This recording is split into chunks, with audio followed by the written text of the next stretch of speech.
ମୁଁ ଭାବୁଥିଲି ସିଏ ମୋତେ ଭଲ ପାଏ, କେବଳ ମୋତେ ହିଁ ଭଲ ପାଏ। ମୁଁ ତା ହସର କାରଣ, ତା ଜୀବନର ଆଲୋକ, ତା ଜୀବନର ଶାନ୍ତି ବୋଲି। ତେବେ ମୁଁ ସମ୍ପୂର୍ଣ୍ଣ ଭୁଲ ଥିଲି। ମୁଁ ତାର କେହି ବି ନଥିଲି। ସେ ଭଲ ପାଇ ଜାଣିଥିଲା କି ନାହିଁ କହିପାରିବିନି, ତେବେ ମୁଁ ନିଃସ୍ୱାର୍ଥ ଭାବରେ ତାକୁ ଭଲ ପାଇଥିଲି।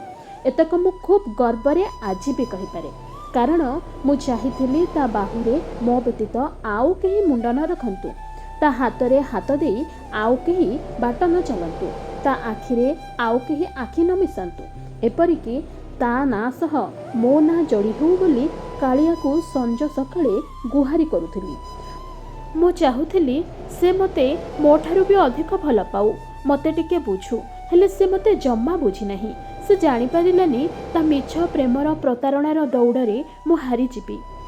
ତା ପ୍ରେମରେ ମୁଁ ଏତେ ପାଗଳ ଥିଲି ଯେ ଭୁଲି ଯାଇଥିଲି ପ୍ରେମ କେବେ ଜଣେ ଚାହିଁଲେ ଗଢ଼ିପାରିବିନି, ଦୁଇଜଣ ଚାହିଁଲେ ହିଁ ଗଢ଼ା ହୁଏ ଶାଶ୍ୱତ ପ୍ରେମ ଘରଟିଏ। ସେଇଥିପାଇଁ ବୋଧେ ଆମେ ଅଲଗା ହେଇଗଲେ। ତା ଛଡ଼ା ଅସଲ କଥାଟି ହେଲା, ସେ ମୋତେ ମାୟାବତୀ, ରୂପବତୀ, ଗୁଣବତୀ ଭାବୁଥିଲା, କିନ୍ତୁ ମୁଁ ତା ପାଖରେ ହେଇପାରିଲିନି ଭାଗ୍ୟବତୀ। ଶେଷରେ ଭାଗ୍ୟ ପାଖରେ ହାରିଗଲା ମୋ ଭଲ ପାଇବା। ନିଜ ଭଲ ପାଇବାର ମଣିଷକୁ ପାଇବାର ଭାଗ୍ୟ ନେଇ କ'ଣ ପ୍ରତ୍ୟେକଟି ମଣିଷ ଜନ୍ମ ହେଇପାରେ ଯେ ମୁଁ ହେଇଥାନ୍ତି?